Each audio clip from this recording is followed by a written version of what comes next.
Well, greetings, everyone. It is Thursday night, and welcome to the Sports Crib, home of the Sports Crib Network. Uh, hey, I am watching the Ohio State Buckeyes. It is football season for real. The time is here.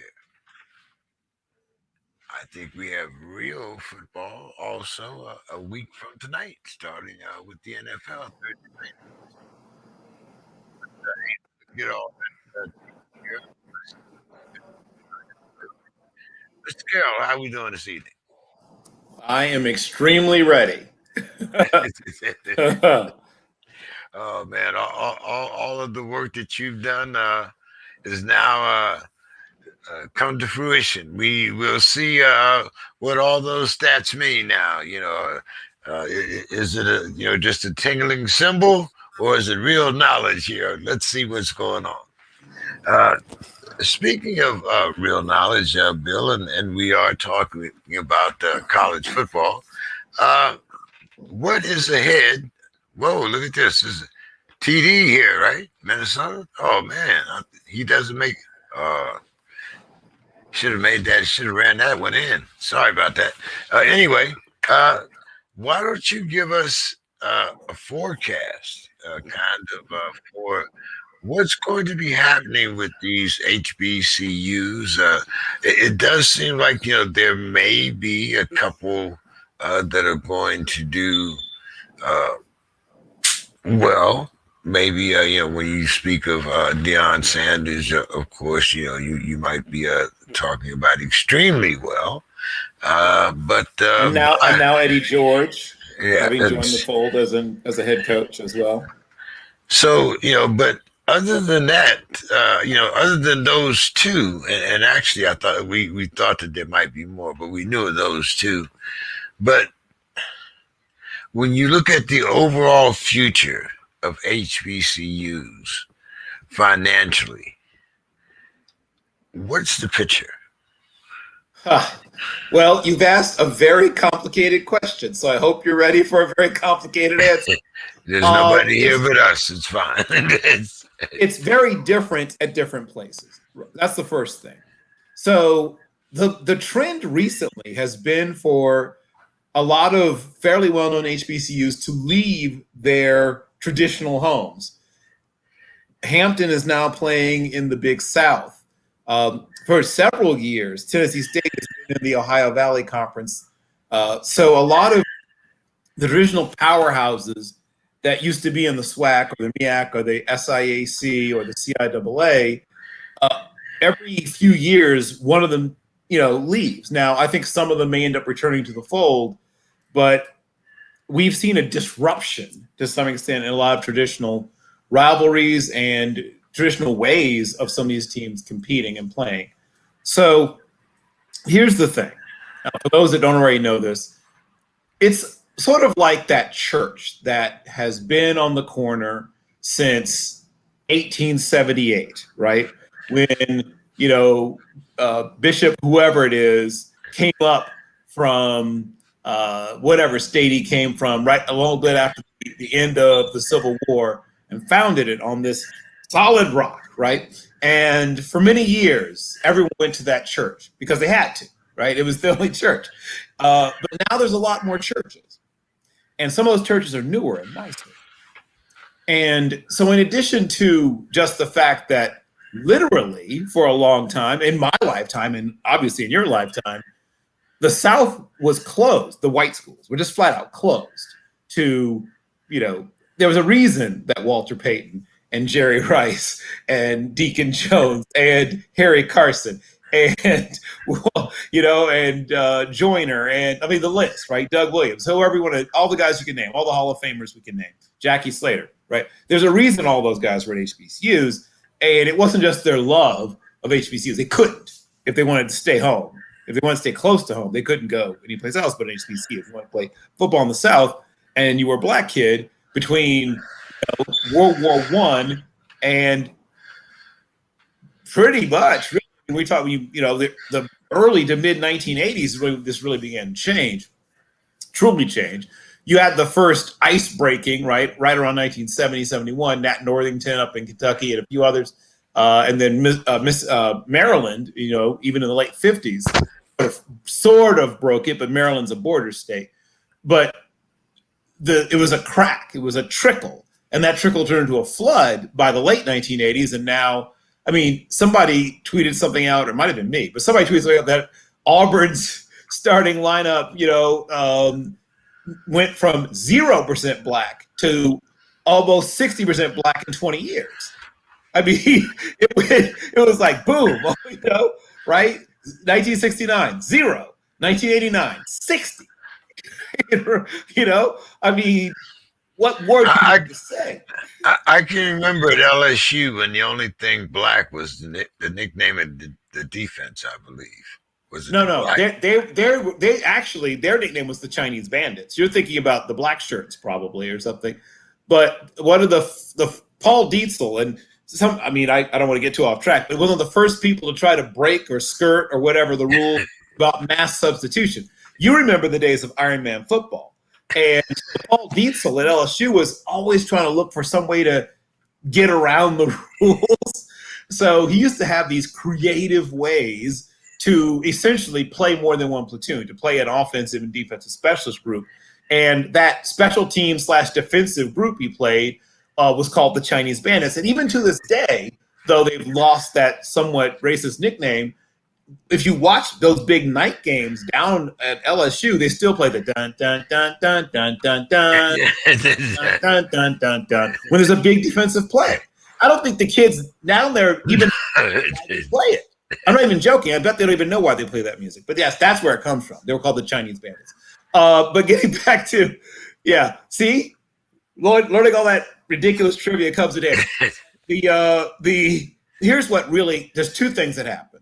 One is, as you probably have known, forever, states have not apportioned a sufficient or, frankly, fair amount of money to HBCUs. So even if they said, say the state of South Carolina said, X percentage of our population is black, and our higher education, our state schools get X amount of money, we're going to look at our black population, and let's say it's 38%. Then 38% of our higher education spending is going to go to HBCUs. They don't do it that way, James. In case you were wondering, they're not getting 38%. They're not splitting up that 38% between South Carolina State and Claflin, and right. That's not working. That's not what's happening. What's happening is they're getting what's left, the crumbs that fall from the table, almost literally, is what goes to HBCUs. That's one issue. They've always struggled with funding.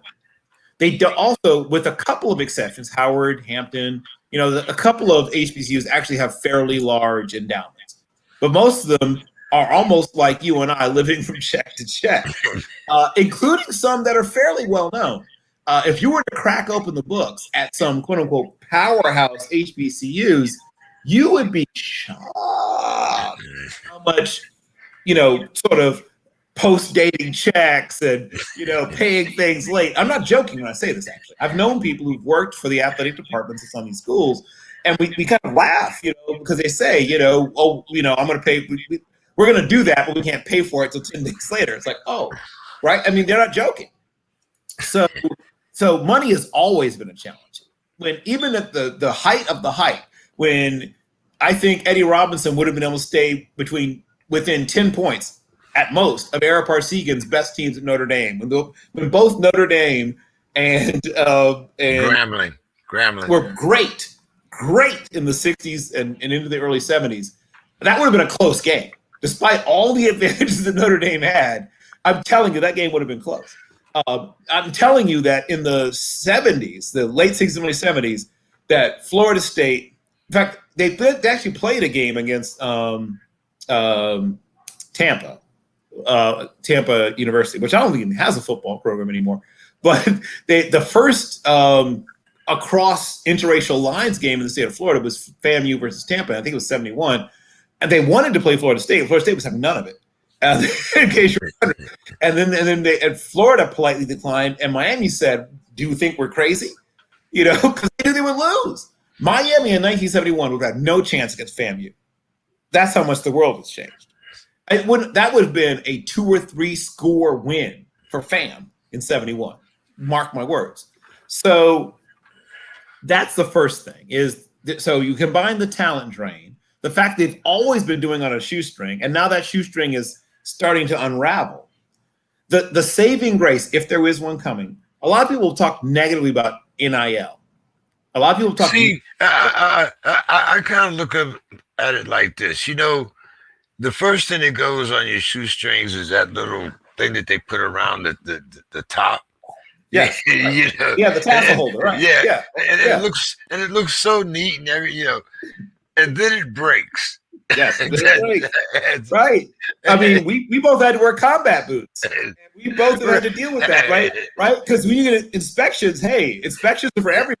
Officers aren't exempt from inspections, James. If somebody finds something wrong, I one time had to. A tree and I became intimate for quite some time because one time my poncho came unrolled on a run.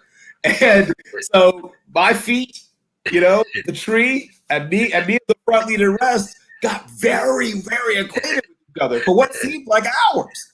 So that's one thing that everybody had in common, right? If you don't do well on an inspection, or if my men didn't do well on an inspection, trust me, I felt it.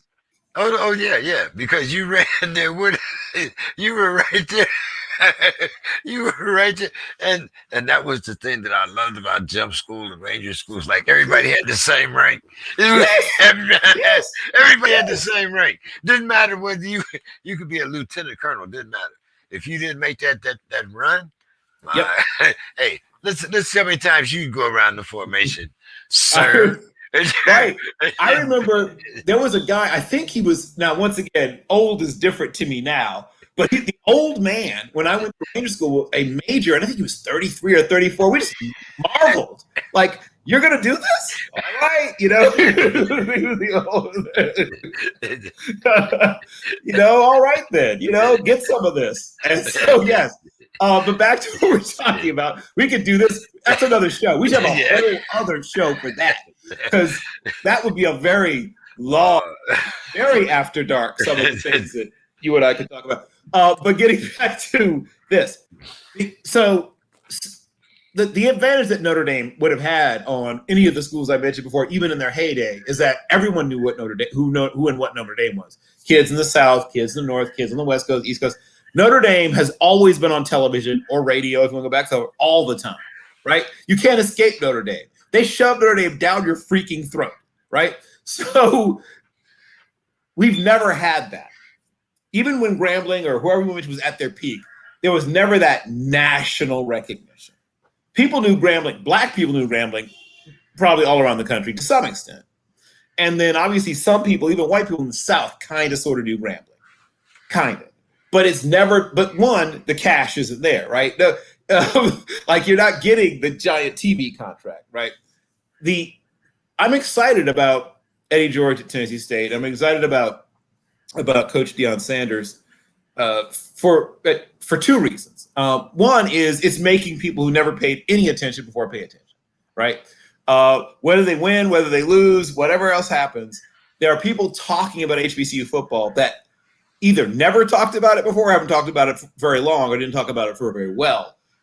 So that's the first thing, name recognition. And they're starting to get some kids now, mostly Deion, and they're mostly transfers, kids that started out at Missouri or Florida or wherever it is, and it didn't quite come together the way it thought it would, but they're now finding the way to Jackson State.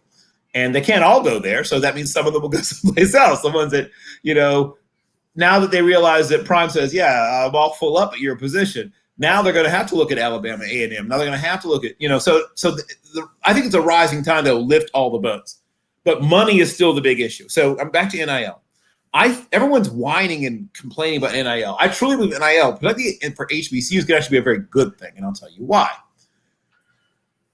Well, one thing I can tell you, and I don't know if you ever go to any of these, especially these rivalry games on HBCU campuses, James, but alumni come back from 40, 50, if they're still alive, 60 years ago. And some of these people are business owners. Some of these people are donors. Some of these people are just fans. But they come back from 10, 20, 30, 40, 50, sometimes 60 years. And now they are going to connect, hopefully reconnect with the fact that now these young men are able to endorse their funeral home or endorse their barbecue place or their, right? So, right? Captain Ed's custom suits or whatever it is, right? All that stuff. Now you're going to have, Mama's soup and salads or wherever it is. And it's going to tie these people tighter together to the football program. And so now, you've already started, you've opened the tap a little bit because you signed this player for, $1,500 or whatever it was. It's not huge money at this level. But now when someone says, hey, how about donating X? How about sponsoring Y? It's easier. I don't know if you ever worked in sales, James, but I worked for years in sales. And they used to say the hardest yes to get is the first yes. And then the next yes is a little easier. And the next yes is easier than that. So whenever I was working in sales, I'd always ask somebody a really easy first yes question. Get that yes, get the yeses going. So if the NIL is that first yes, when you decide to now get them to sign on to a season ticket package, that second yes isn't as hard to get. And now you say, how would you like to donate, right? $4,000. Nothing crazy, 4,000, right? Right? That yes, that if you started off with asking for $4,000 would have been a flat out no. Now at least that person's thinking about it because there are 2 yeses in now, right? There are 2 yeses into this thing. Each yes is easier to get than the last. I really believe NIL is going to help HBCUs. And I truly believe that the one last thing, if they can get a really, really, really, they've got some television exposure, don't get me wrong. But I mean like a long-term commitment where Fox Sports or ESPN or somebody says, we're going to do a 5-year, 7-year, 10-year, that'd be great, but at least 5-year deal where you're going to have 2 games a week on a Thursday or a Wednesday or whatever and a Saturday game every week. And game day is going to go down there to one of your campuses twice a year, right? Or at least once a year. Twice a year might be too much, but at least once a year. Right. So it's not just the Bayou Classic because I don't know, ever, it seems like the Bayou Classic was pretty much it for nationally broadcast HBCU games. And it was great that people were at least getting exposed once a year. But one, that means the money isn't getting, like that's one payday. Like who wants to get paid once a year, James? Even if it's a decent payday, it's hard to budget when you get paid once a year. That's hard. That's rough. I know it's exciting when someone hands you a lot of money, but now when they say, we'll see you again next year, James, it's like, oh, that check isn't quite as big when you realize you're not getting another one for 365 days. So we had problems with 30 days. That's what I'm pointing out to you, James. Yes. Yeah. So that is exactly what I'm pointing out. Yeah. That for a long time, it was a one-time payment, and so now that we have the SWAC MEAC challenge, which, say what you will, it's not great football. It's early in the season. There's no preseason in college football, and it shows. But nonetheless, it's getting eyeballs. So here's a fun fact that most people probably do not know. The highest rated FCS football game in the history since we've been keeping ratings, right? So maybe not ever, but in the history of since they've kept kept track of television ratings, 1,002,000. So 1,002,000 people watched NCAA knock off Alcorn State. Second highest, not the highest. Sorry, second highest. So that's the second highest. The highest rated FCS game in the history at 1.1 million was the first SWAC MEAC challenge ever back in 2010, Delaware State versus Southern. So clearly there's interest. I'm hoping that people whose job it is to look at these numbers realizes, 2 highest FCS games in the history of television broadcasting, at least to keeping and tabulating ratings, 2 HBCU games. maybe we should broadcast more of them. Like, I'm hoping that people who get paid to do this will look at those numbers and say, huh, so there is interest in HBCU football. So I told you it'd be a complex answer, but that's what it comes down to. It comes down to keep raising the interest level on the front end. And though it's some sort of almost stunt hiring, and I get it, I know why people don't like it, but I mean, money. I mean, right? I hate to come back to money, but you can't have it stuff if you don't have money. And if hiring Eddie George, if hiring Deion Sanders, and whoever it is that gets not hired next, if that means that ESPN or Fox Sports or whoever, CBS Sports, whoever says, huh, they've got high-profile coaches, people are watching the games, they're starting to get more and more kids who are transferring from big schools who may have been 4 and sometimes even 5-star recruits. So that's my hope, is that all this will result in somebody stepping up and saying, we're going to sign a long-term deal to broadcast multiple games per week, every week. And now those kids who see Texas A&M and Florida and Notre Dame and USC and Oregon and Ohio State and Michigan are now also seeing Coppin State. They're seeing Norfolk State. They're seeing Hampton. They're seeing Tennessee A&M. They're seeing Texas Southern. I mean, I like to say years go by that I don't get to see Texas Southern. I am pursuing. I'm trying. I literally comb through the different ways that a person can stream or watch or whatever, trying to find these games. Right. Most people don't do all that, right? I'm not normal. I'm doing work each week. So like, how can I find this game? Do I need to sign up for something? Can I get a 7-day trial of whatever to try to watch this game, right? It shouldn't be this hard to find Texas Southern. It shouldn't be this hard to see, the University of Arkansas at Pine Bluff. Like, it should be easy. It should be easier. And so a long-term deal with one of the 3 or 4 letter networks. That's the real end game. If that doesn't come soon, we're going to lose some more HBCUs, or at least lose some football teams. They may not close the school, but football is a money loser for these programs, not a money earner for these programs. A big TV program, a big TV contract would change all that. Yeah, I do agree with you, and I think at one time we thought that the halftime show was going to be the attraction, also. Uh, but I digress. I go way back when I start talking about that. The halftime shows are awesome. Of course they are. And I mean, it was the battle of the bands. Yes. You had what was it? The Rattlers against the Sonic Boom of the South, the Human Jukebox, all these things. Yes. Oh, right. Yes. In the case of my school, the Marching Spartan Legion. But yes, I can tell you for a cold, hard, solid fact that there are people who that's their main reason for going to the game. Some people will tell you straight up, yeah, I'm going to see the bands. And that's cool too. I have no problem with that. Yeah. No, I mean, but that used to be one of the, hey man, like the band and the halftime show sometimes was better than the game. It depends on, Sure enough. But let's kind of stick here with college football for a minute. Yep.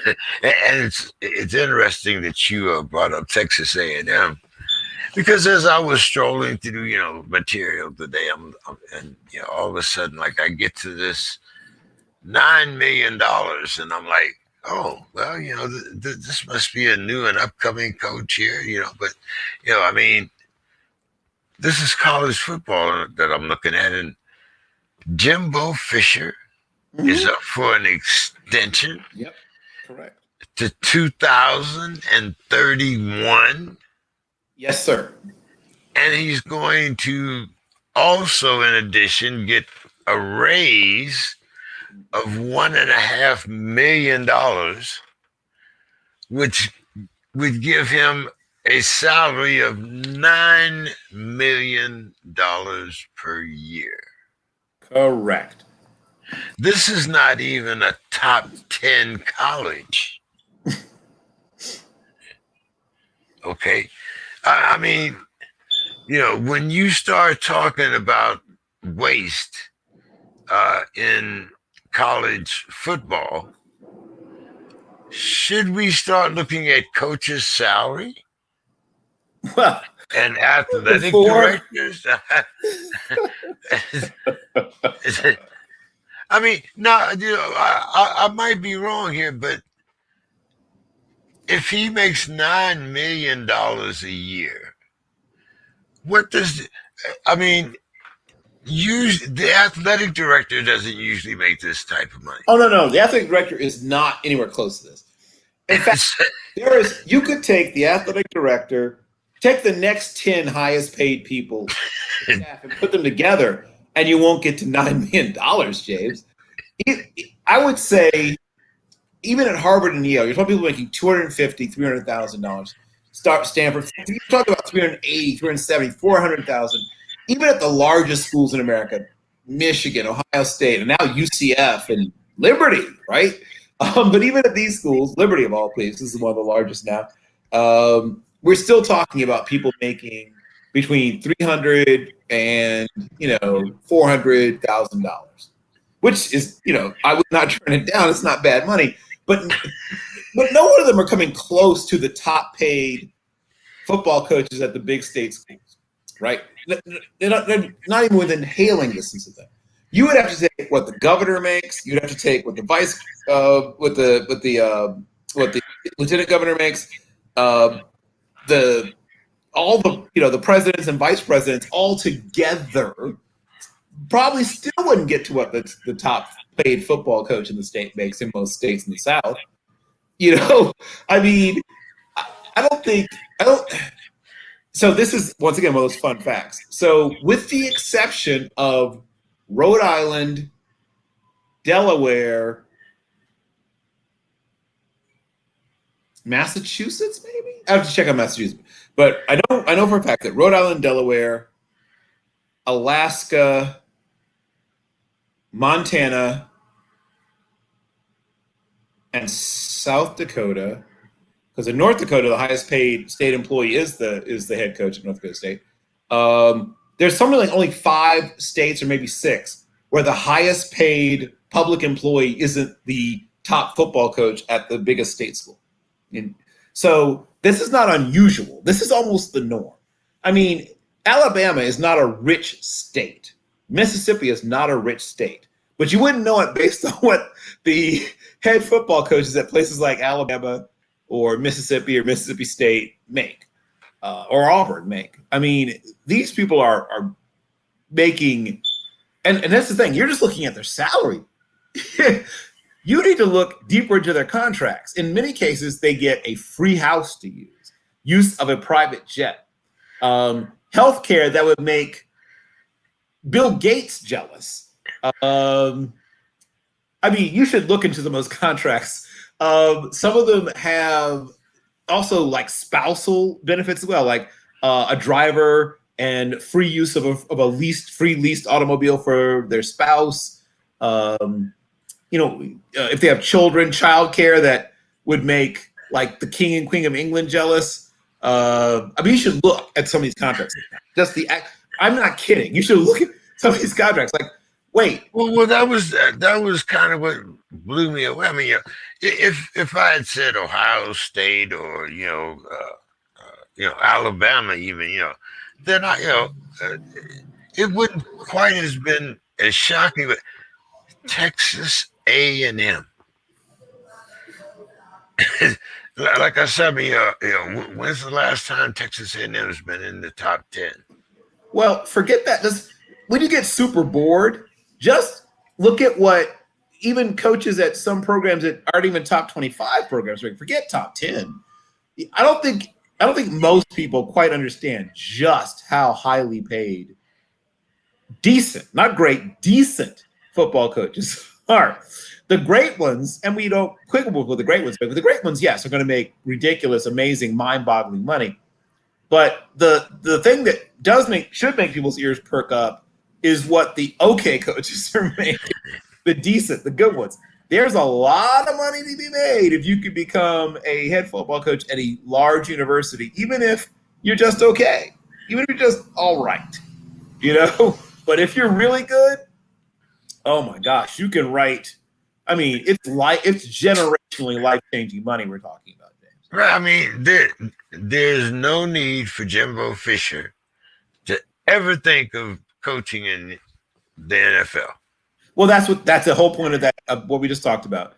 It is a move to prevent that, because he would not make as much in the NFL. There's not a single NFL coach who's made.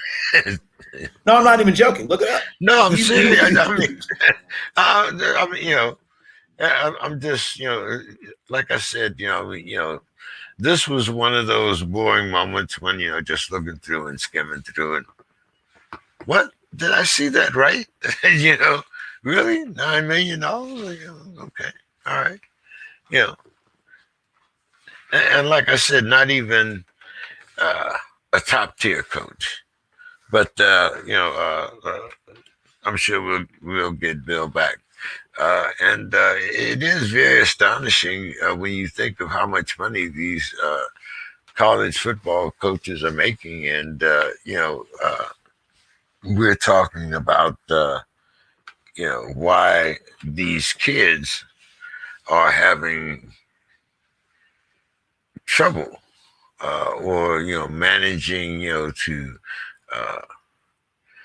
get their lunch money, or maybe you could donate some of that to educational supplies, or $9 million for the gentleman from Texas A&M. I did also want to get into another question with Bill. Because we've talked about the SEC and how they're planning expansion, but the SEC has also decided that they're going to implement COVID-19 protocols. Excuse me, as part of a forfeiture policy, very similar to that of the NFL. It's halftime, and in case anyone wanted to know, the Golden Gophers are ahead of the Buckeyes, 14-10 at halftime. We thought it would be a close grind at first half, but I don't think anyone thought that Ohio State would go relatively back into the second half. But getting back to the SEC, for the last couple of weeks, we've talked about the SEC, and we've talked about how they're going to develop into this super conference. If people have been watching, I see Bill is back. Bill, I was trying to catch up on the question of college football coaches' salary here. Yep. And did you want to finish that up before we move on? Well, I was just saying, I realized that you had not been keeping up. Is what I realized when we're having that conversation. Yeah, the money has been pretty great for the top level of college football coaches for a while now. I was expecting something like 900,000 or no.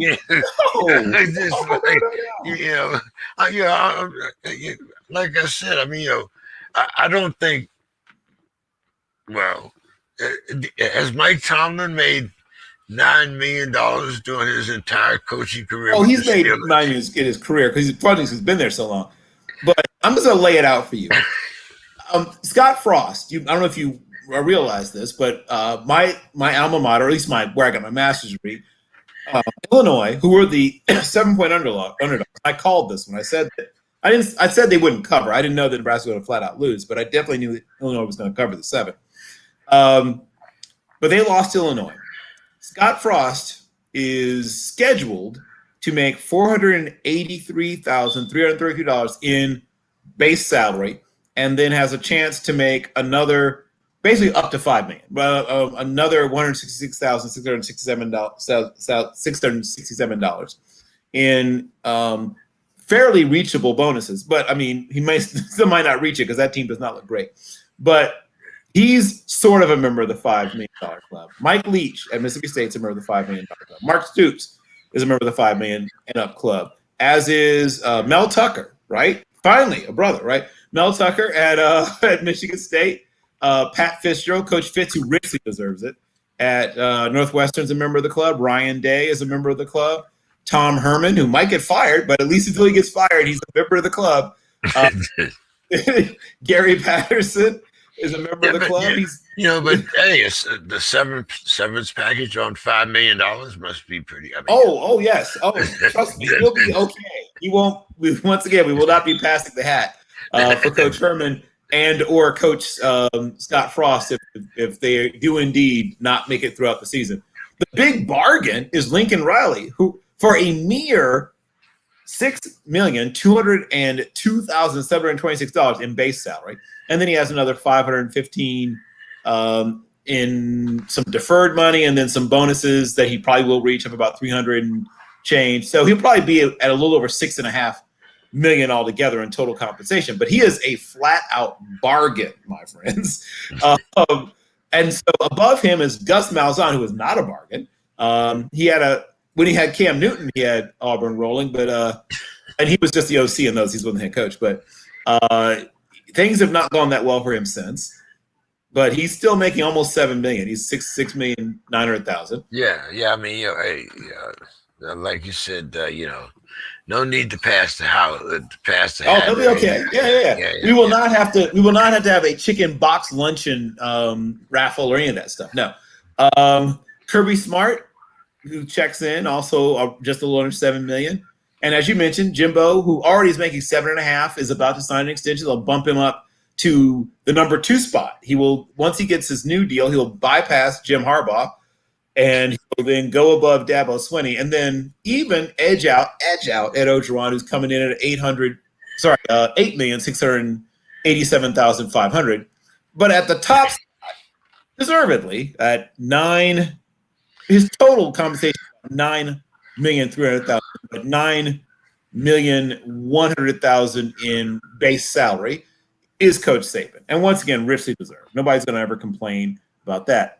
But yeah, the buyout numbers is what's crazy. Now, Saban's buyout number actually isn't the highest. The highest buyout number is the aforementioned Jimbo Fisher, whose buyout number is $53,125,000. Woo! So if you want to hire Jimbo Fisher, you better bring all the money. If you want to try to lure him away from maybe an Indian nation or something, with a casino. But it would take something special. You would have to. I mean, maybe Shaquille O'Neal and LeBron could get together and decide they wanted to have a college football team, because we saw that it's not hard to start a high school football team, as we just saw with some of the crazy things going on at the legendary Bishop Sycamore High School. But yeah, the top coaches make a lot of money, and even the ones who are not even top coaches, they make a lot of money. Now, I was hoping, that at least Don and some of the other guys would be here for this, but the SEC, we're not talking about them taking teams, but we are talking about them adopting the policy of game forfeiture for COVID-19 violations. Mm-hmm. Did you expect this from the Deep South SEC? I mean, the good old, the good old boys are going to be going to these games. Yes. There's no doubt. Yeah, I mean, Right. and evidently, contributions and donorship have not went down. Nope. Endowments are still being paid. Yep. So, but was this somewhat surprising to you? Well, here's what you have to remember: these are still uh, public institutions, and these are still say whatever term you want to use, executives, top level functionaries, uh, the people who reach the top of these types of organizations have to constantly weigh risk versus reward. That's essentially what the job is. When you get to be the top of a large organization, whether it be a military organization, a business organization, an educational organization, healthcare, whatever it is, if you're at the top of a big giant organization, your biggest job, one is, have you talked about with head coaches, hold on to your most valuable people, right? Even if it means paying them more than everybody else by a factor of 10. Also, the other thing you're charged with is, like I said, balancing risk versus reward. Does it make more sense to do this or that? At some point, a contact tracing is going to prove that somebody got sick and eventually died because they went to a football. I'm not wishing for that. I'm not hoping for that. But just statistically speaking, if this season goes off, at some point, somebody, unfortunately, will be able to prove through contact tracing that they got infected at a game.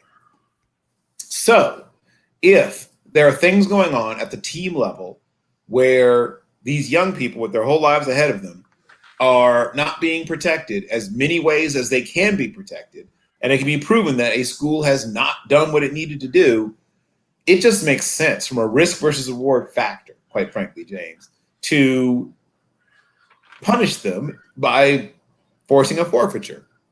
And also, that's the one thing that may incentivize people in Alabama and Mississippi and St. is to actually take this stuff seriously. Their lives and deaths may not have gotten them incentivized. Losing a football game, oh, you got their attention. See, you got to know what makes them work, what makes people tick, James.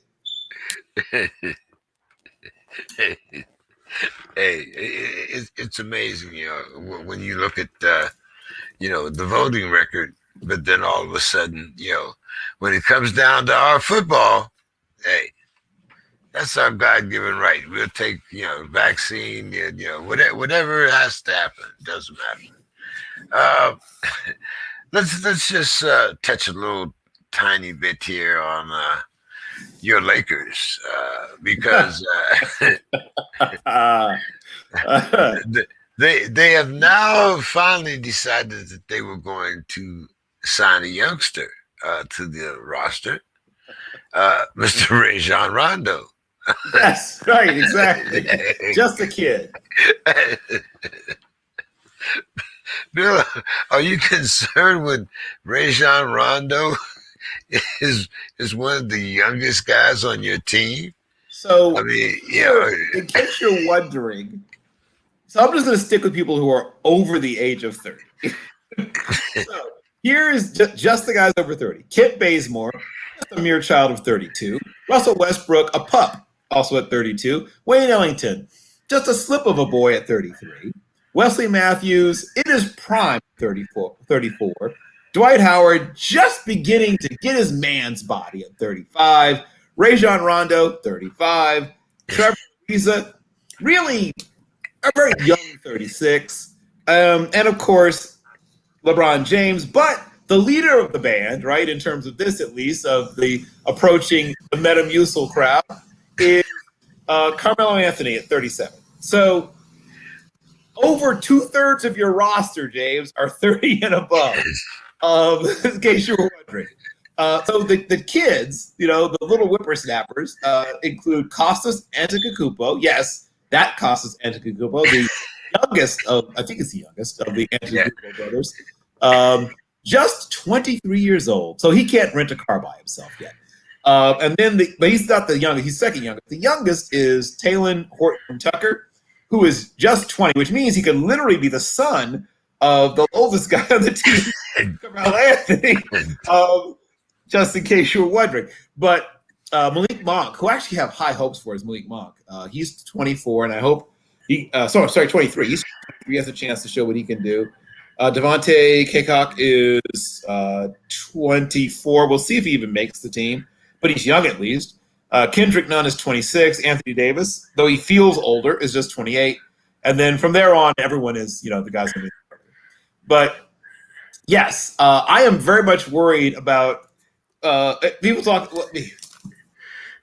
I hope that they just basically play all the young guys for those 22 games this season. Let's just do that. Let's just play all the young guys first 22 games this season, and then start to work in the older guys around game 23, 24. It's a play-in, right? It's a play-in. So I mean, yeah.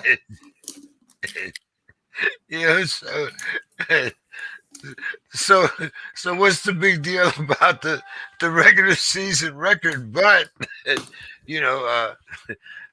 I think there'll be a lot of wintergreen smell around the locker room now. Wintergreen, Ben Gay. Yes, all of that. Yes, all of that. Yes, Azorbine Jr. All of that. Yes. That's the thing about, we talked about this before. Though you'll get the Gordon Hayward, sorry. You'll occasionally get like one of those sort of, really graphic kind of traumatic injuries, but those are not the great majority of basketball injuries are those repetitive use injuries. Running and jumping, running and jumping, running and jumping, running and jumping.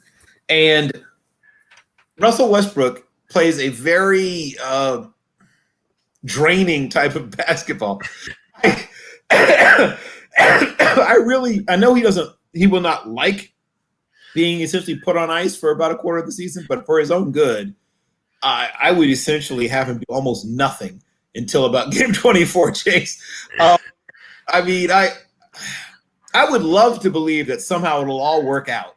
But I just know enough about how the human body works that it's wise to protect some of these older players themselves. The days of LeBron leading the entire NBA in minutes played obviously is finally gone. He's still pretty high up there. He's not number one or number two anymore, at least. They need to keep cutting that. He needs to be somewhere in the middle of the pack, actually, in minutes played.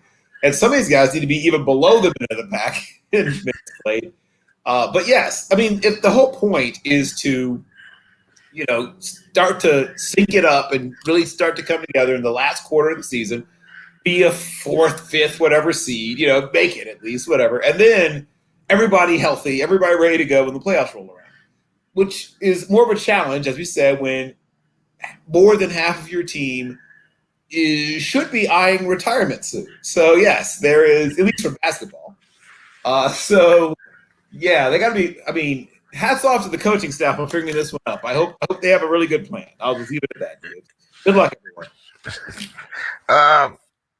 Speaking of COVID, once again, NBA now says that all referees must be vaccinated. Is this something that the NFL should think about? I think they have. In fact, they might have. Let me double check, but I think they may have also imposed a referee mandate regarding vaccination. So, is it mandatory like the NBA, or is it you have COVID protocols? Let me see. If they haven't already, and they were at a pretty high percentage already. I think a great number of them had already vaccinated. But let me see something here. Even college officials are close to 100% vaccinated. But I think I'm trying to see if the NFL full on mandated it, or if they just pretty much did it on their own, which makes sense. A lot of these are people who this is their second career. A lot of them are retired or semi-retired. Not all of them, but they're trying to get younger. Yeah. So getting younger. They're trying to get some new blood in there, but a lot of them are older people, so it would be wise for them if they hadn't already done it to anyway. But let me see. I think they may have done it. Well, I know, not it's even New York, I think San Francisco, they've all said that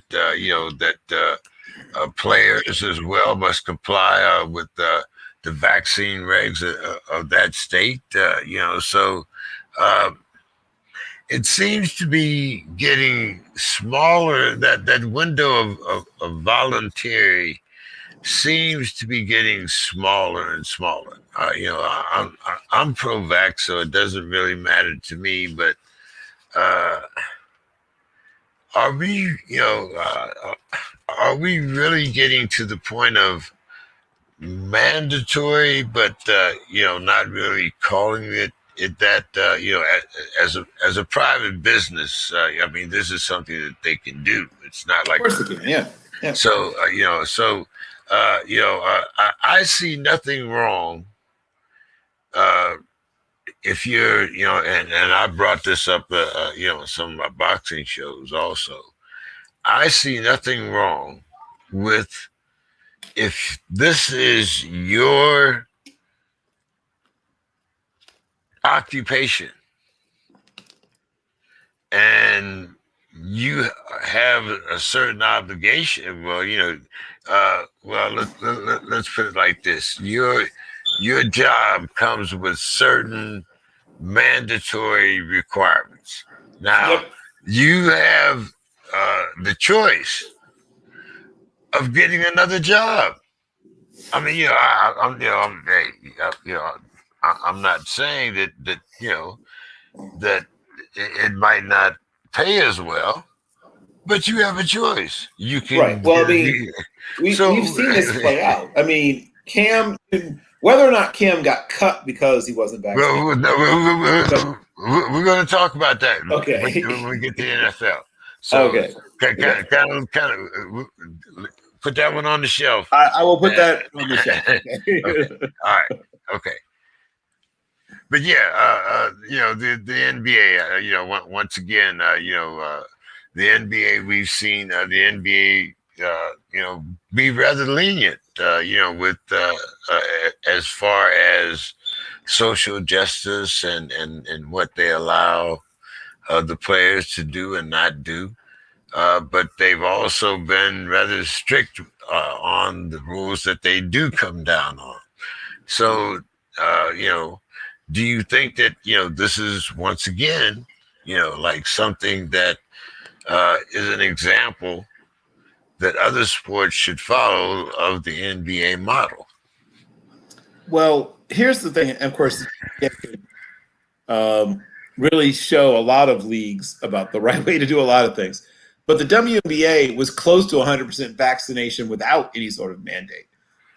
They don't have the same sort of, I don't know if it's a macho thing or whatever. They didn't have any of this pushback. They didn't have any of the, there wasn't any of that stupid stuff. I mean, pretty much the vast majority of their players got vaccinated pretty much without being told to, and it happened very, very quickly.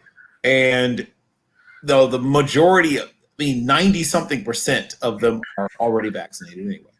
So it's just a different culture or whatever, I guess, is that they don't deal with some of the same sort of you can't tell me what to do, that you end up with having to deal with in the NFL for whatever reason. But I think that's part of it. I think that you mentioned things they do with social justice. They've been supportive.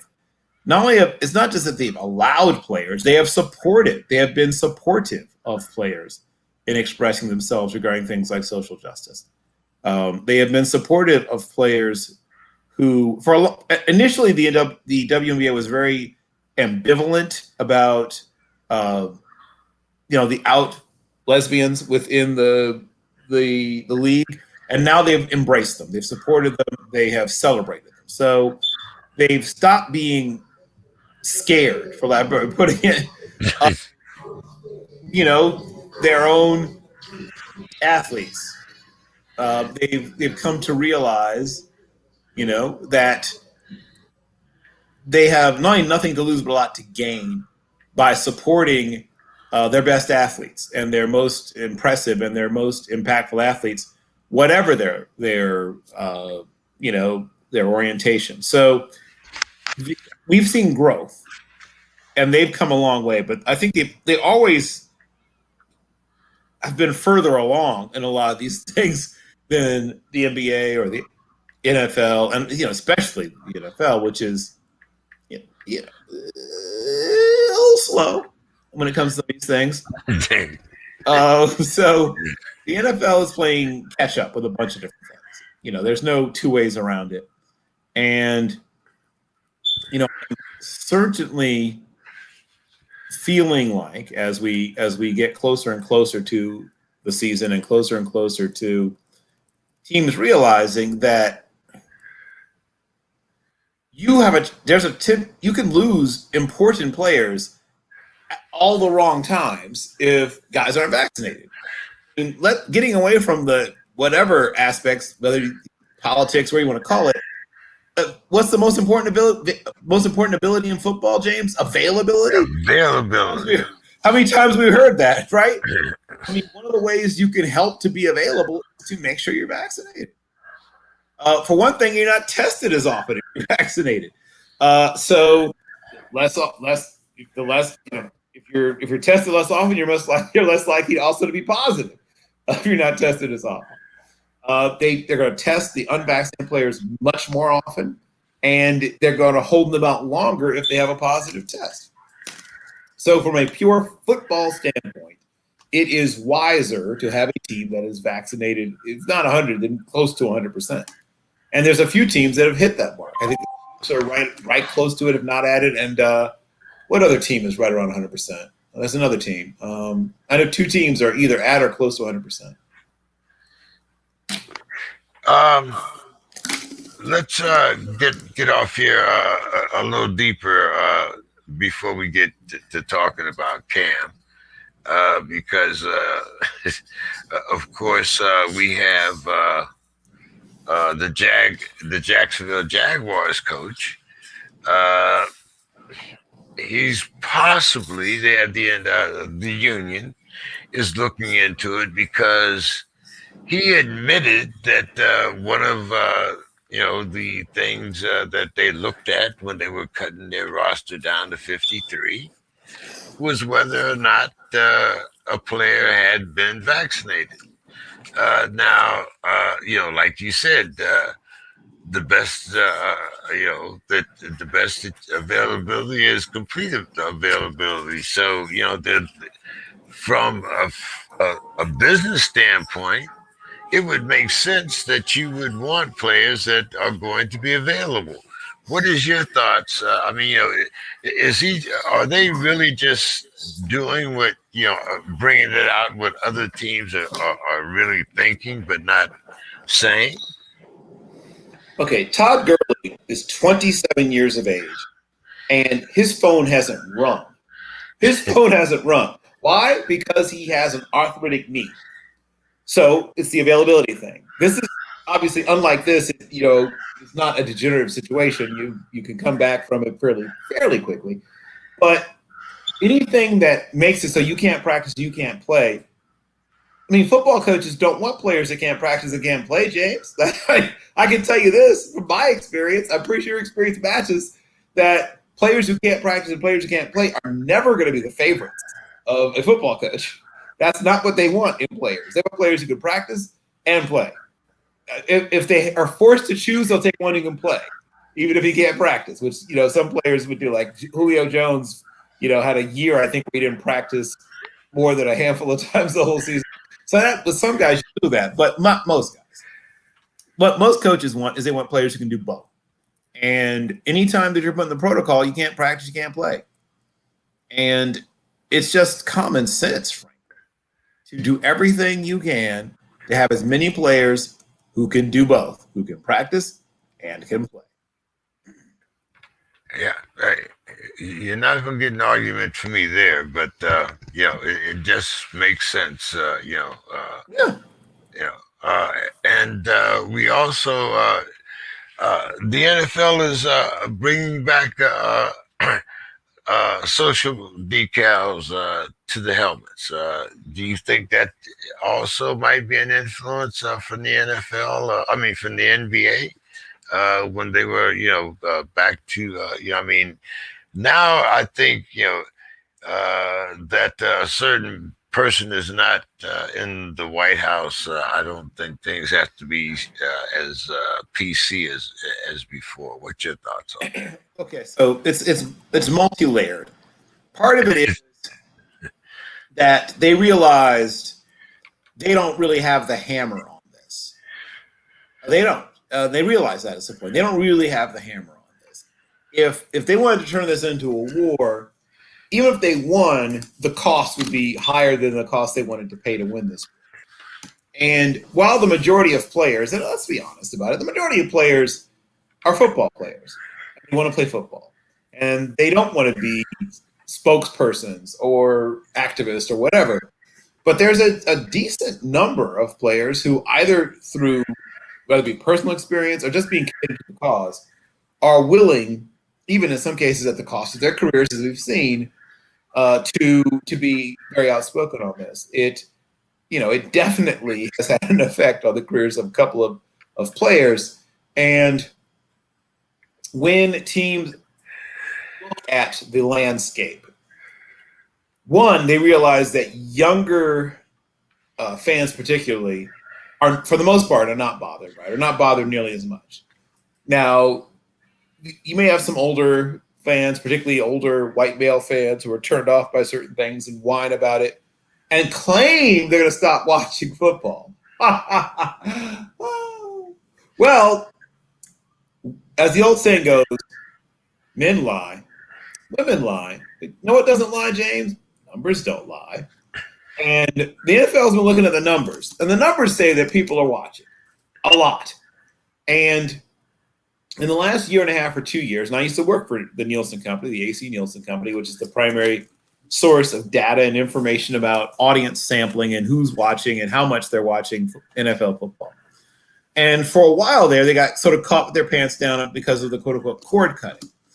People who were streaming games and watching games other than on their television. And so for a while there was some numbers that people were reporting as quote-unquote doom and gloom numbers. Well, what they were, the reason these numbers looked like interest or people watching was falling was the number of people who were getting rid of their cable packages and watching football some other way. On their PS4, on their Xbox, a bunch of other ways, YouTube TV and all these other ways, Amazon and all these other things. So now that loophole is sort of being closed, Nielsen and others are now doing a better job of capturing the information from people who are not getting things, no one. Very few people are getting it, through an aerial antenna anymore, but there are a handful, but most people either have cable, or some sort of streaming service. And for a while there, they didn't really have a good way of capturing streaming service information. Now they're doing a better job of it. And guess what? The numbers are close to back being exactly where they were at the peak. And now people can watch it on their phone. They don't even have to go that far. So right, right. But at first they weren't capturing those people. Right. Those people who were watching on their phones and their computers, whatever, weren't being counted. And that's when people, who are trying to say, oh, see, people don't like politics mixed in with their football, blah, blah, blah. It's like, no, you're just not measuring correctly. Increasingly, young people are less likely to have a traditional cable package. Well, yeah, unfortunately, I have, one game on, pitcher on the TV, one pitcher in pitcher, and then NFL Network is on the computer. So, it's yes, but right. I would like to think that that's the typical football fan, but maybe I'm wrong. But anyway, we'll see. It's certainly a segment. It is a segment. I mean, because that's like I said, that's the thing they're trying to do now is capture those multi-screen viewers. Those people have one thing on their phone and one thing on their laptop and one thing on their pad, their tablet or their pad, and one thing on their television, or as you said, multiple things on their television. The person can be attempting to monitor 3, 4, 5 different games. Now, once again, I know this for a fact. In the old days, they would say, which one are you watching more of, right? They would sort of try to get and they would just capture, they would just basically give credit to whatever you watched 1 minute more than the other things you were watching and say that's what you're watching. And ignore the fact you're watching these other things. I think or now they're a little more subtle. They ask you about commercials, or when is the last time you've seen a commercial from so and so? Knowing that this commercial is only played on this particular game, or right. So it's a little more subtle now, but it's still there. Nielsen rating still counts. Oh yeah, but for a while, like I said, I mean, I was growing training when they were talking about Nielsen was admitting themselves that they had, they were slow off the mark to realize how to capture these non-broadcast viewers, these streamers, cord cutters, whatever term you want to use, went uncounted for a while. I mean, I know because we talked about it in training. Yeah, well, especially when Nielsen came out with their mobile app, because I've been one of those Nielsen, sample audience. Since, there you go. Yeah, since like 2003 or something like that. But but then when they first came out with the mobile device, they counted them separately. They didn't count them together, and that was it.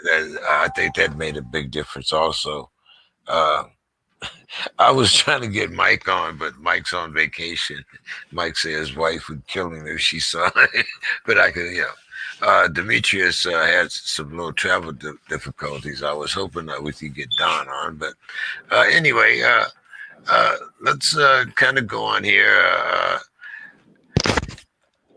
Some more interesting things that we can talk about as far as the NFL. Let's get to Cam. Now, first, they said that Cam was all right after this his little COVID mishap or what it was. Everything's good. The old standard Bill Belichick. Everything's all right. Okay. But Matt Jones is showing remarkable progress during the time that Cam has been out. So, like going back to my Jacksonville Jaguars, when I first talked about it, do you think that Bill Belichick and the Patriots organization are actually not saying what everyone is thinking, that it was all about the COVID? I won't say it was all about that, but I will say this much: it's bad timing. That's the first thing. When a team has just invested a draft pick in a young quarterback that they really like, and you open the door for him to get a bunch of reps with the ones while you are in protocol, that's not smart on a bunch of levels anyway. And the more that Mac played, the more he got reps with the ones. So now you have Michael McCorkle-Jones, who was, and I would agree with this assessment, the most quote-unquote pro-ready in terms of, just like with Joe Burrow the year before, maybe not the most physically gifted, in fact, definitely not the most physically gifted quarterback in the class, far from it, but the guy who you could tell was going to have the least trouble making the move mentally. Joe Burrow, his draft year, right? And then obviously Michael McCorkle-Jones this draft year, you could tell this guy's going to have no problems with the mental processing part of making the transition. And he has enough of an arm. I mean, he's not like he's a weak-armed guy. His arm is average, which is fine. I mean, lots of average arm quarterbacks have had very fine careers. And they don't throw the ball deep a lot anyway in the offense that they run. So he'll throw the ball deep occasionally, especially off of some of that hard play action and things like that. But this is an offense that attacks the middle of the field. I mean, I would like to remind you what Thomas Edward Patrick Brady Jr. did for many, many years. Attack the seams, attack with those crossers and double crossers and mesh you to death. Oh my God, they run a lot of mesh routes. And because if you have a quarterback that's really tremendously great at reading defenses, and you have a lot of those natural rub routes, that term we all love as defensive backs, that are going on constantly all over the field, there's going to be the ability to scheme open, to create openings, by picking off defenders, and which they are brilliant at. And they do a lot of things well as well. But that's one of the many things they do at a high level.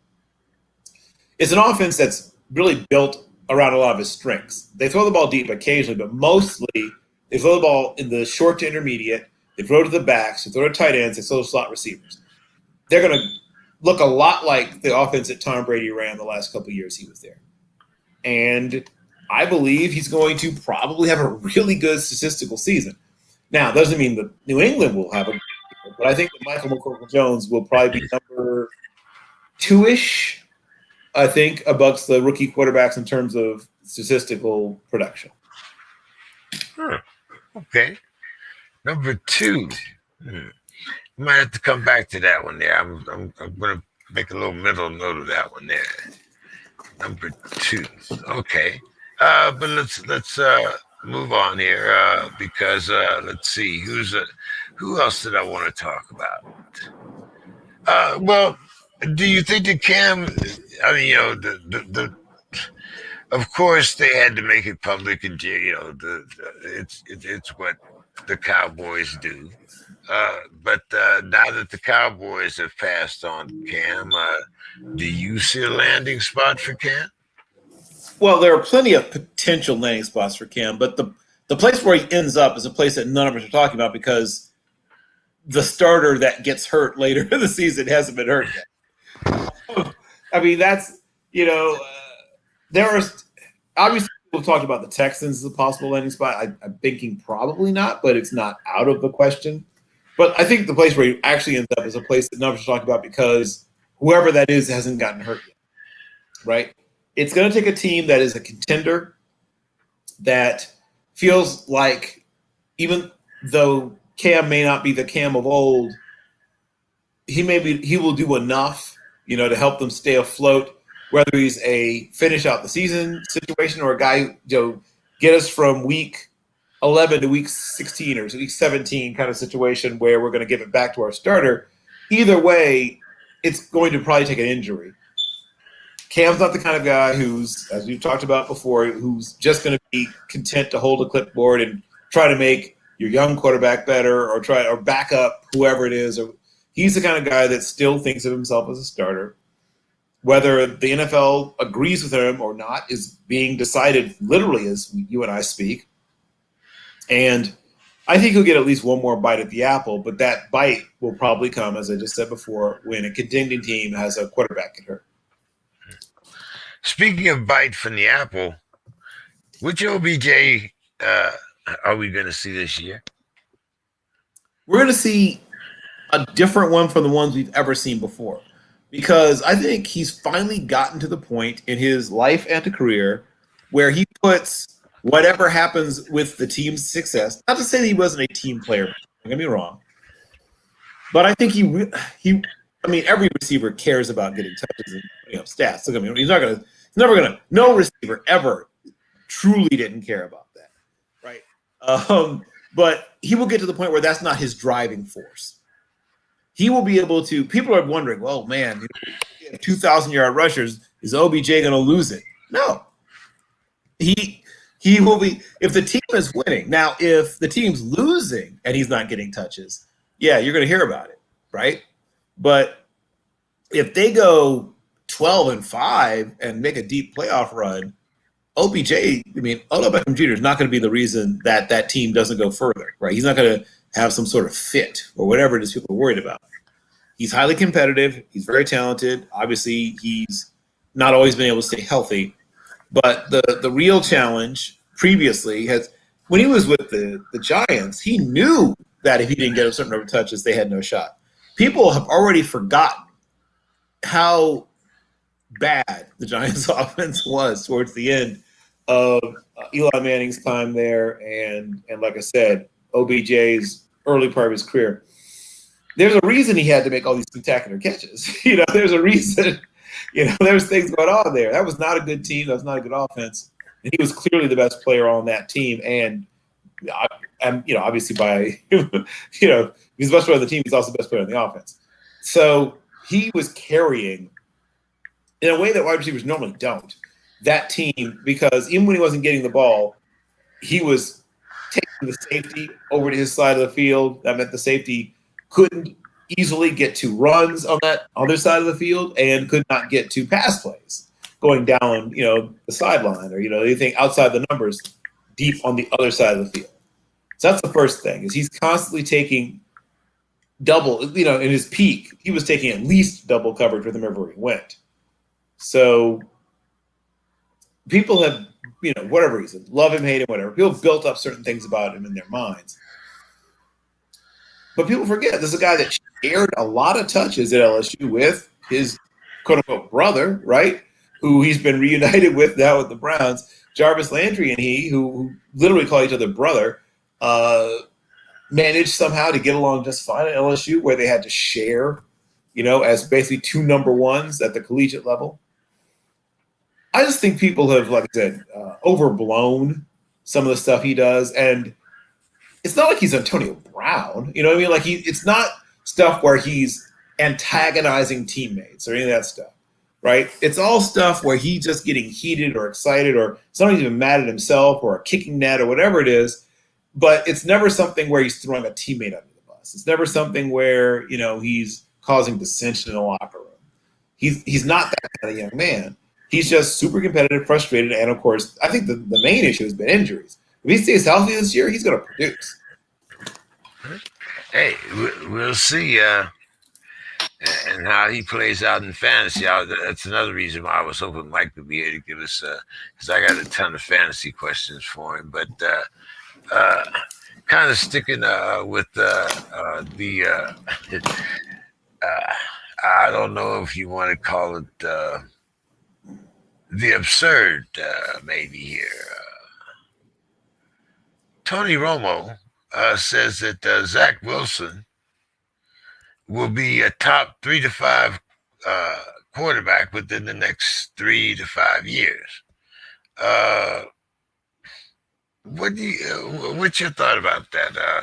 I can think of at least 6 quarterbacks that would be ahead of him at this particular point. Are we expecting? Well, with the exception of maybe Tom Brady, but are we saying that Josh Allen, Lamar Jackson, Hebert? So here's what he's saying. He said 3 to 5 years. So he's assuming in that time period that Ben Roethlisberger, Aaron Rodgers, probably Aaron Rodgers, Tom Brady. Well, you probably could take Ben and Tom out in the next 3 to 5 years, right? And I guess he's also assuming even for Aaron Rodgers as well might also retire in that time period. So I think if he's stipulating or imagining that those 3 are gone, and so now the top quarterbacks in the NFL at that point, well, Patrick Mahomes, I think everyone's assuming will still be number 1, and now you're looking at guys like Josh Allen. He's thinking he may surpass Josh Allen. He's thinking he may surpass Lamar. So now, if he does believe he may surpass those 2, now he's only really competing with, people like Derek Carr. He probably thinks he can surpass him. What about Hebert?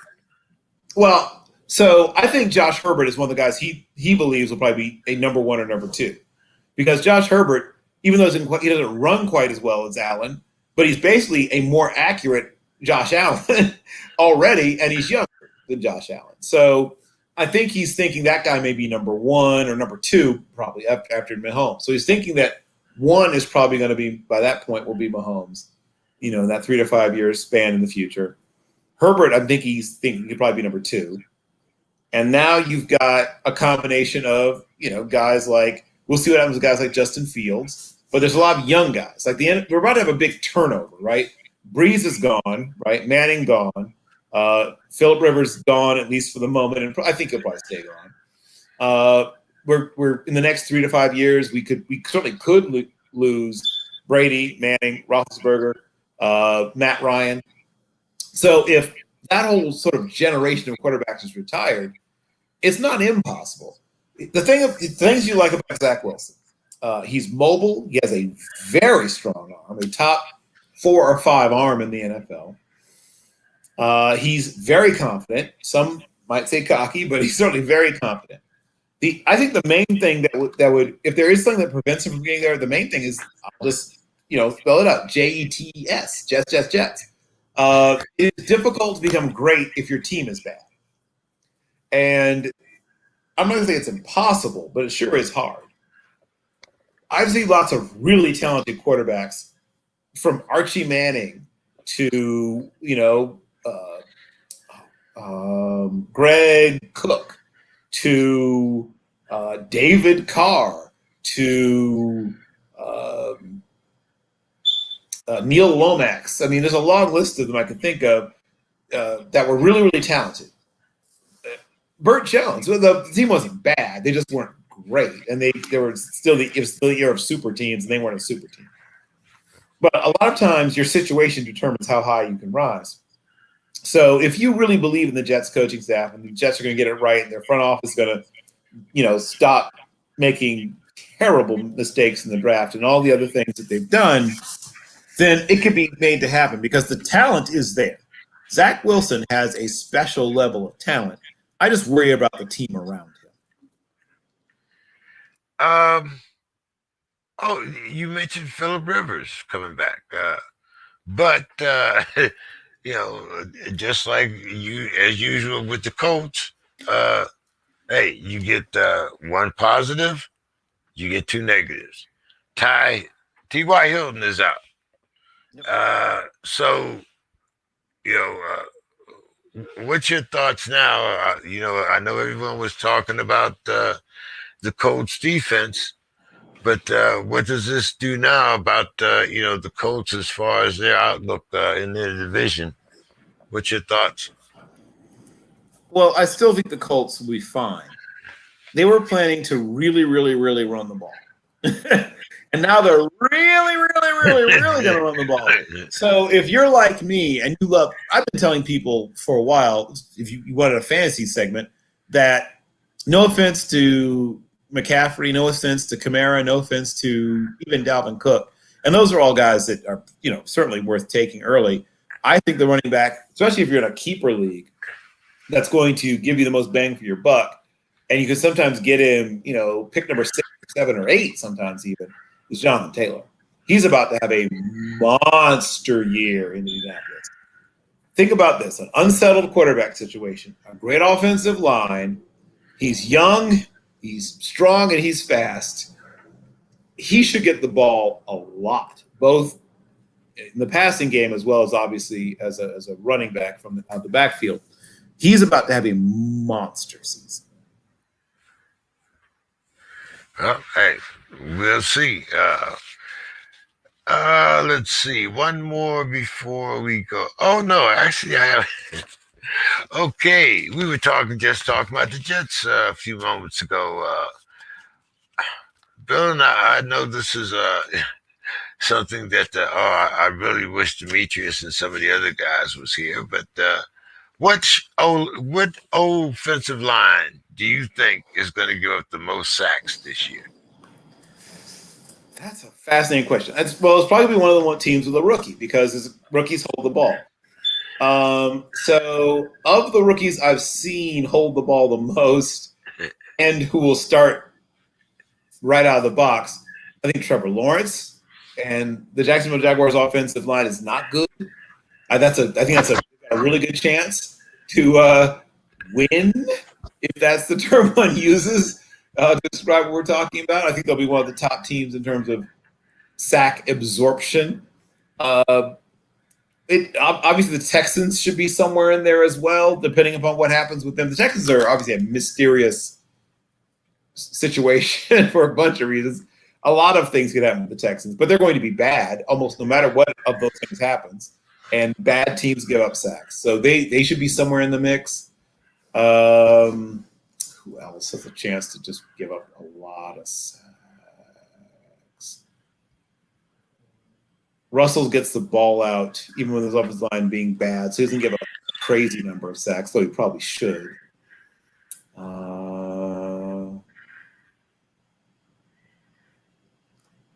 See who else didn't sack a lot this year. I'm trying to think of who else really should be way, way up there. Yeah, those are the ones that come to my mind first. The Jets, but Wilson is seems to be good at avoiding taking hits. So I don't think he'll be at the top. He might be in the top 10, but he won't be in the top 3 or 4. Let's see who else. What about the Bears? Well, the line is not great, and that's one of the reasons that Justin Fields might see the field fairly often early on. But he's a really good athlete, and he's not going to be easy to sack. So, but if you get, but if you had the first 5 games with Andy Dalton, yeah, right. But once again, Andy Dalton's a guy that gets rid of the ball fairly quickly. I mean, he gets the ball out. So I don't think the Bears will be in the top 5. They might be in the top 10. 8 outward. 8, 9, 10 maybe. I don't think they're going to be in the top 8, above 8 though. I think 8 is as bad as it can get for them. And once again, that's the other team's going to run the ball more than in the past. Whether it be Dalton or Fields, look for them to be more run heavy. There are some teams. I mean, there are teams I can pretty much guarantee you are going to run the ball more than they have in the past. Look for the Eagles to run the ball more. They will run the ball. I will just say this. I am predicting the Eagles will have at least 120 more attempts. I don't know how effective they'll be, but at least they'll have 120 more attempts than they did last year. They might not go anywhere with those attempts, but if you just like volume, and that's what most people look for in fantasy, they're going to have more volume. The Colts already said crazy running numbers. Their backup running backs are probably going to get a decent number of touches because they're going to run the ball so much. Who else is going to run the ball more this year? Well, apparently Seattle. We'll see. Seattle wants to run the ball more. There's sort of a culture clash, as we talked about. We hear that every year from the Seahawks. Yeah, we're going to run the ball more. Well, and they want to. And they always want to, but that might be one of the candidates. But like you say, Russell gets the ball out quickly. But that's a very bad offensive line, especially for the scheme that they play out of. But hey, lest we forget the Raiders. The GM says that they're going to be a playoff team this year. Well, I mean, it's not impossible. It's not impossible. I mean, I guess it's like some of those, when you go to some of those frontier towns and Arizona and whatnot. I mean, you could get a gold nugget in your pan if you pan. It's not impossible, but let's talk about likely. It's unlikely. Yes, it's unlikely. Things that work in their favor. I think they're going to have a very good offense this year, actually. I think they have a pretty, not a great, but an above average offensive line, above the middle. If the middle is number 16, I think they're a top 14-ish offensive line, maybe not top 10, but top somewhere in that probably 11 to 14, 15 range. They have some good running backs. They have a terrific tight end. Their wide receivers are, better than most people realize, I guess. But not great, but better than most people realize. And I think Derek Carr is underrated. and he's fighting to make that offense work. It's funny because there was all this talk about how much time John Gruden had spent time with this great offensive mind, and that in his time away from coaching, how he'd gone to Chip Kelly camps up in Oregon, while he was preparing and all this stuff.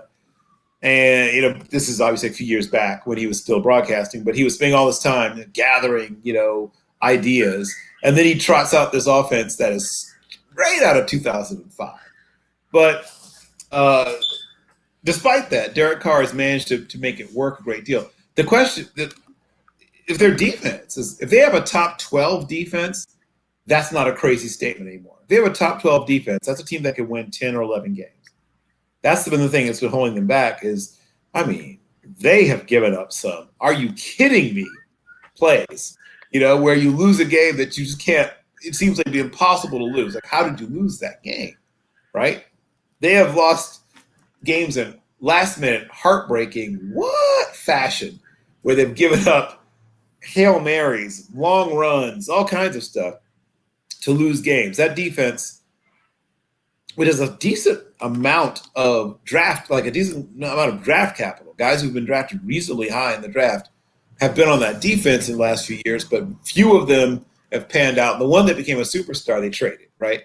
So their best pass rusher is Max Crosby, and they need somebody to step up. So if they get a second pass rusher who's really consistently good, they have a chance to make a step forward. And they need that secondary just not to be riddled with injuries.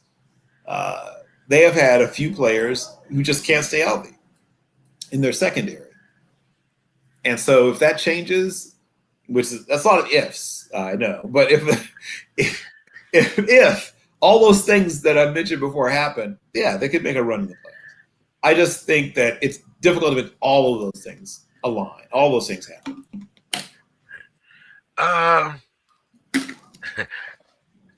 If, ands, or buts.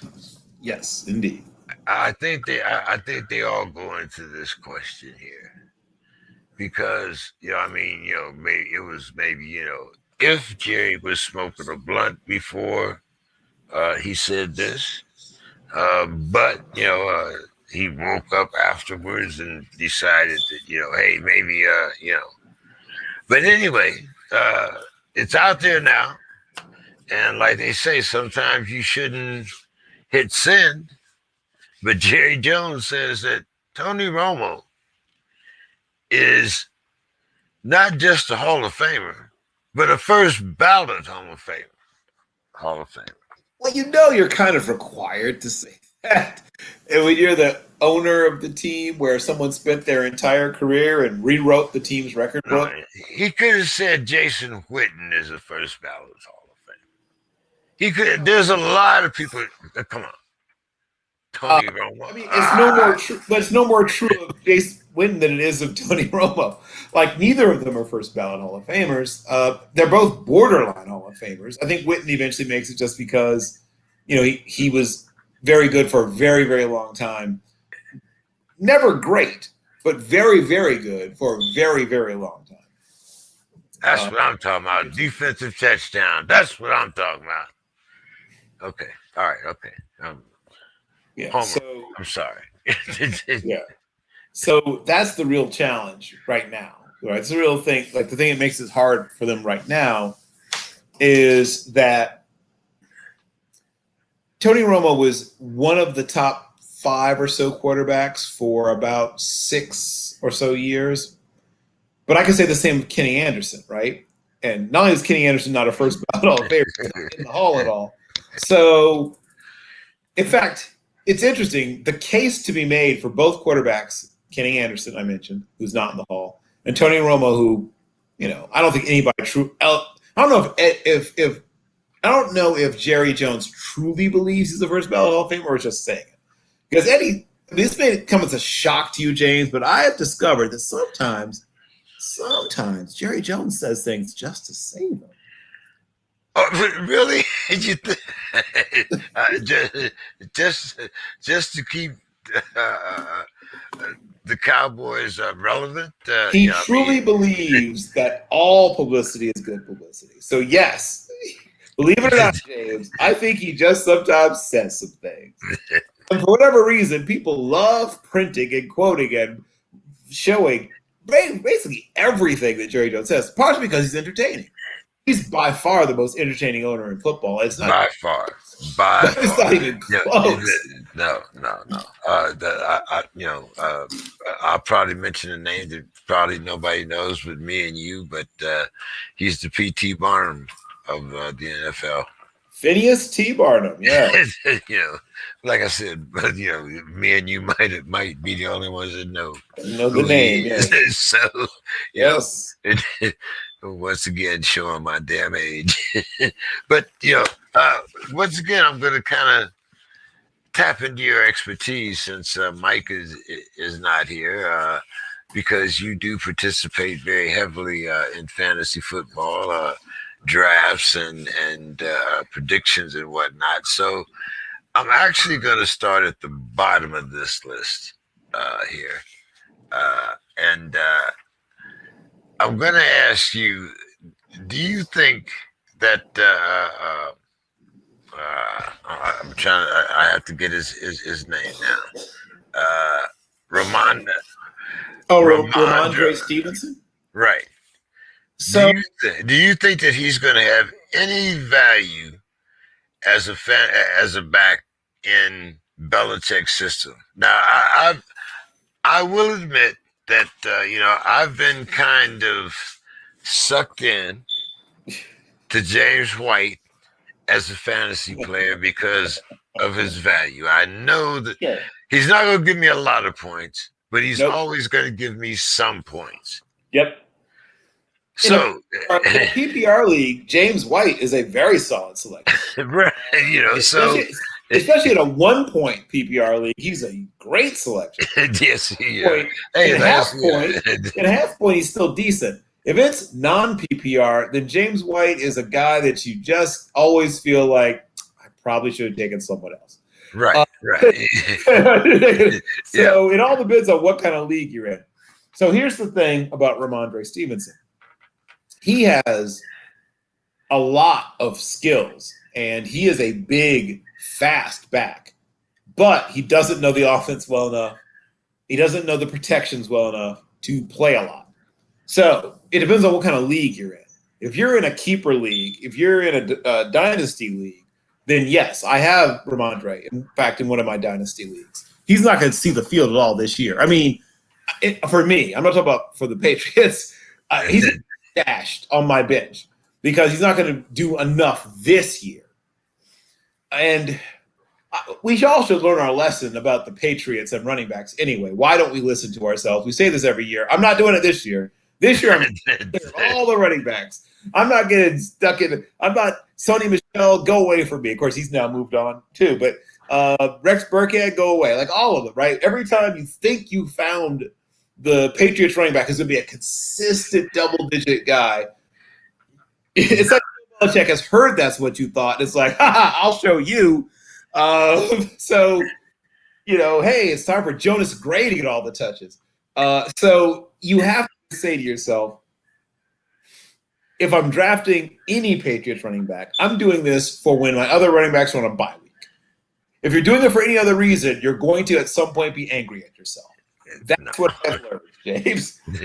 Yeah. If you think you can depend on any Patriots running back week in and week out, you are going to have some weeks where you will be dog cussing yourself. You will be wondering, what kind of idiot am I? Why do I keep falling for this?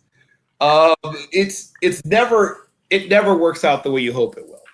So, but in response to your question, in a dynasty league, in a keeper league, he makes sense to stash. And then, God willing, in a year or two, when he completely knows the offense and James White is finally gone, then yes, I think he might have some value at that point.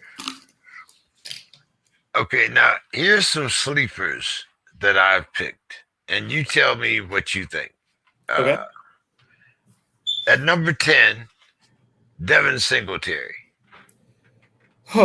Okay, so I tried to tell people to sort of curb their enthusiasm regarding him coming out, but that was when they were looking at him as a RB1. And I was like, now I think people have learned their lesson. If you're talking about, once again, a guy who is coming in a bye week, or you're dropping him in the flex occasionally or whatever, then you might be okay. If you're thinking he's either your RB1 or even your RB2 consistently, all the things we just said about any Patriots running back to some extent will also apply to him. Here's the thing about Devin Singletary. He's a slasher with great vision and really quick feet, but he does not have the speed to break long runs. So that means you need him to just sort of plot it out, and hopefully he'll get enough red zone touches. The issue in the past with him has been that he has not gotten those red zone touches. In the past, they'd given the red zone touches to Zach Moss or to they had Frank Gore at one point, whoever it is. Well, no, Frank Gore's before he got there. But Frank Gore seems to have been on every team at some point now. But he had not gotten enough red zone touches to make it worth your while, and he wasn't even getting a whole lot of PPR, a whole lot of receptions to make it worth your while in PPR. Assuming he's not your number one or your number two running back, then yes, he's a fine player to have for, like I said, to drop into the flex occasionally when you don't like the matchups with whoever it is you're using in the flex. Or, like I said, it's a bye week and you have two running backs out or something like that. He makes perfect sense then. He's just not going to produce enough for two reasons. They're becoming more and more Josh Allen centric in Buffalo. For those who haven't already noticed, they're letting that kid throw the ball around a lot more and more. And Singletary's an okay receiver, but he's not a great receiver.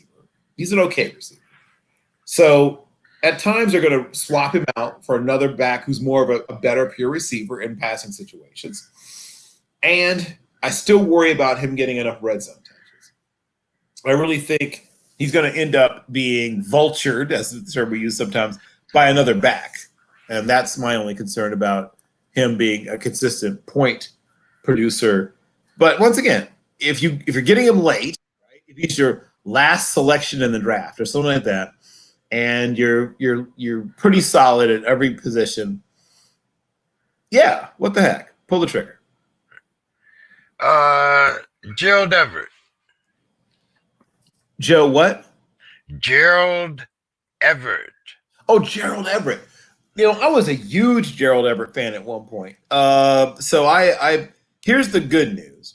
As long as they don't ask him to block, and here's the good news. Will Dissly gets hurt a lot. So that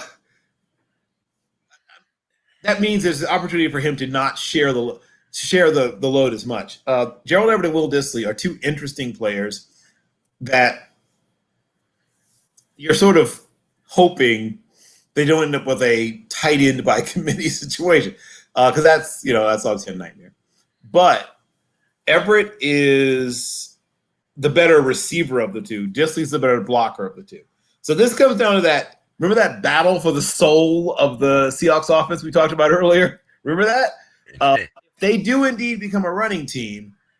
If they're running 54, 53, 52.5% of the time, and it probably won't be that high, but if it's over 50%, even just slightly over the 50% mark, which even if it's 49%, that means those running snaps are going to primarily be Dissly snaps. He's worth a late round flyer. I would say that about Everett. And since Dissly does get hurt, and Dissly's an okay but not great receiver, and Everett's a really good receiver, I will give the slight edge between the two to Everett. I think Everett stays healthier than Dissly. Oh yeah, well Dissly gets hurt at some point, so at least a couple of games will probably just like Dissly, and those games might be good days for your man Gerald Everett. Now, here's a guy that I took a flyer on quite a bit as a last round draft pick, number 15, shits and giggles. But I think, when he's the last pick in the draft, I can't, if he pans Mike out. Thomas was the last pick of the draft in one draft I was in. I couldn't believe it's like I had to double check. Like, wait, no one took Mike Thomas? It's like, I'll take Mike Thomas as the last pick of the draft. I don't mind if he misses 5, 6, 7 games. But yeah, go ahead, James. But yeah, I mean, unfortunately, Mike Thomas wasn't available. No, he should not have been available. But I did take this young man here. I think he's going to be a big surprise in the Lions lineup, especially when you look at their wide receiving core. I mean, there's no one that really stands out as the number one. But this kid, I think, has a really good chance to be at least a number two. So, what's your thoughts on Amon-Ra St. Brown? Amon-Ra St. Brown. Okay. So here's the good things about Amon-Ra St. Brown. Like so many USC receivers, he's very polished, very professional. My comparison for him has been a lot like Robert Woods. And he is. He's a lot like Robert Woods. He will never be a guy that sets the world on fire. But if you talk about a guy that at some point will be a top 30 receiver, top 30 to 40 receiver, I think at some point he'll be a top 30 to 40 receiver in the league, somewhere between 30 and 40. In another year or two, I think he could be in that range. He has enough size. He's not a big receiver. He's not a small receiver. He's average size, I guess. He's got enough speed that he can occasionally get deep, but he's mostly going to be a slot receiver. And he's very good at that. He's got a good sense of spatial awareness, knows how to read zone, knows how to read man, knows how to read leverage, very good hands. Occasionally has some concentration drops, but a solid receiver in all respects. I'll give you one other flyer. Now, once again, this makes more sense in a keeper league or a redraft league or a dynasty league than in a straight, just one season league. But Michael Strawn, right? Charleston, one of my guys, right? Yours of Charleston. Here's a guy that came to basketball a little bit late, born in the Bahamas, almost 6'5", about 226 pounds, but runs extremely well. And I think he and Michael Pittman Jr. in a couple of years will be a very powerful, dangerous tandem, sort of in the, Chris Godwin and Mike Evans kind of mold in a couple of years. So he's the kind of guy that, once again, won't really do much this year. But if it's a keeper league, in a year, maybe even two, I could see him really lighting it up. At number 7, I have Terrence Marshall Jr. I don't think he's a flyer or a sleeper. I think he's going to have a pretty decent year. I think that amongst the rookie wide receivers, he will be a top 5 producer amongst rookie wide receivers. Okay. At number 6, I have Philip Lindsay. I love Philip Lindsay. I've loved him since his days at Colorado. I think he's the most talented running back on the roster with the Texans. The issue is they don't seem to know that. I worry because he's been running with the number 2s and sometimes even the number 3s a lot in both practices in the preseason. And I worry that he just won't get the number of touches. But he's a definite talent. He has, even though he's not a very big back, he has surprising power for his size, and he has breakaways.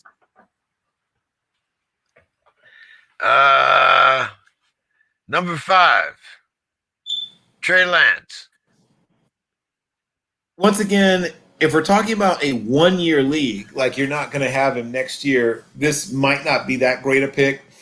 I don't know how much you watched in the preseason. I watched every snap. The talent is definitely there. And maybe they'll change. If they change the offense, back to the offense they ran when they had the Colin Kaepernick offense, when that was almost unstoppable, then I think you'll see Trey Lance really, really flourish. But right now, he hasn't really fully grasped the offense he's in yet. And you can tell he's new to trying to read certain things in terms of coverages and things like that. I think that Garoppolo plays, if not all, the majority. Injuries are always a factor with Garoppolo, but if he stays healthy, I think he has the starting job most, if not all of the season, most of the season. So you may not get a lot out of Trey Lance this year. Someone who's actually is with the unavailability of J.R. Dobbins. I actually have Gus Edwards at number 4. Oh, well, Gus, once again, that's not a sleeper or anything. I mean, Gus Edwards was productive even as a backup or as a fullback or a short yardage guy. And now, if he gets Justice Hill, obviously going to get some touches as well. But if the Gus bus gets to pull out of the station 20 times a game, he's going to produce like a low end number 1 back or a high end number 2. I don't think he's a sleeper. Like I've seen Gus go, in the 4th in some fantasy drafts. Okay. What about Justin Fields at number 3? I think he's going to get more snaps than Lance, but he's still going to have to wait. I don't know how long. Maybe as few as 3 or 4 games. Maybe as many as 6. I have to go back and look to see when the bye week is for the Bears.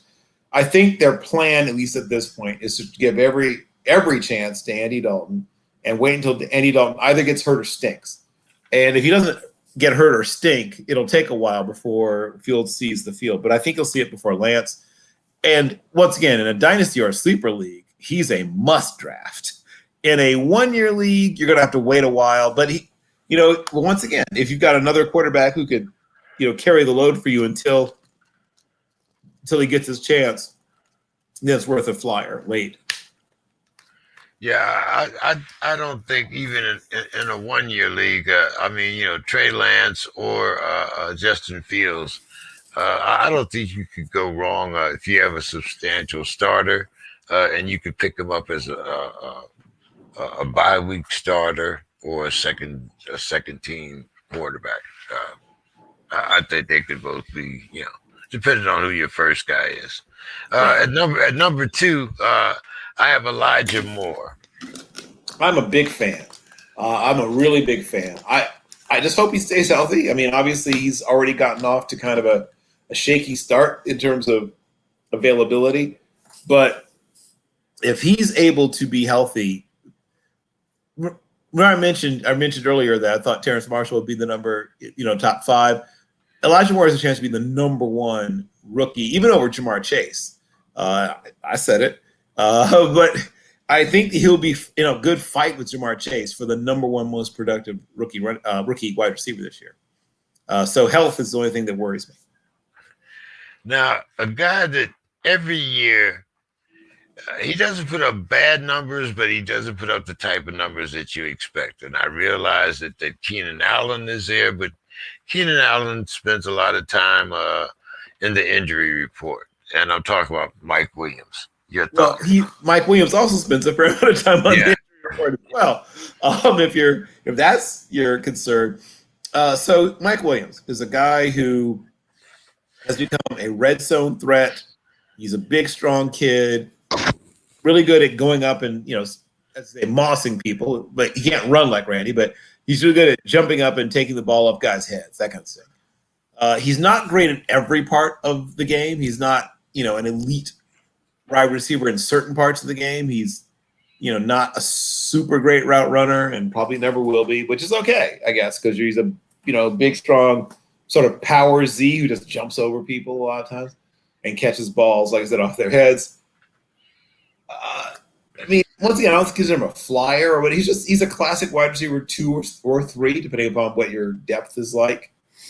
At very worst, he's a guy that you can use in a bye week, drop in the slot on occasion, especially when you like a matchup. Justin Herbert's very good at spraying the ball around, so he'll give you 11 to 12 points a week a couple of times a year. He just won't do it that consistently.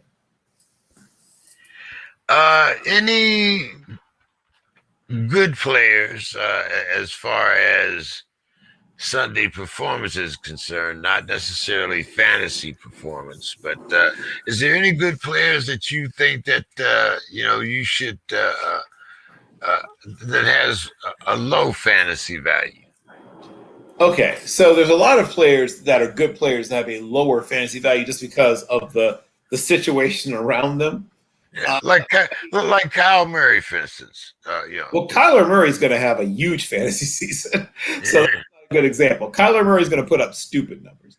I think a better example, you mentioned Philip Lindsay. That's a guy who's a better example, is that it's an unsettled situation, and the coaching staff doesn't seem to realize just how good he is for some reason, where he is now. So that worries me a little bit.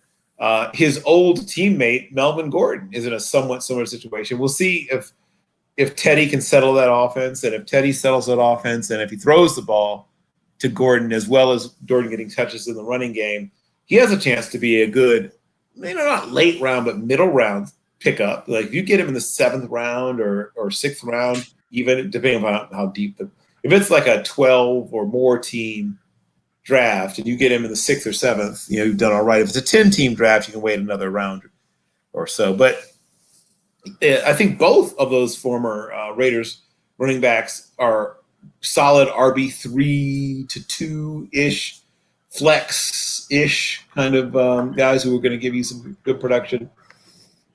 Chris Herndon, right? A lot of people have picked up Chris Herndon recently, right? So he's a guy that was reasonably productive with the Jets, and now with the injuries that have now opened the door again, I could easily see Chris Herndon having a really good year, at least in part, because when Irv Smith Jr. went down, they were clearly trying to get the ball to Irv Smith Jr. more this year. If you watch the preseason Vikings games, you could tell they were featuring him. And Herndon has had good years, not great, but good years in the past. He's in a better offense. This is the best offense that Chris Herndon's ever been in.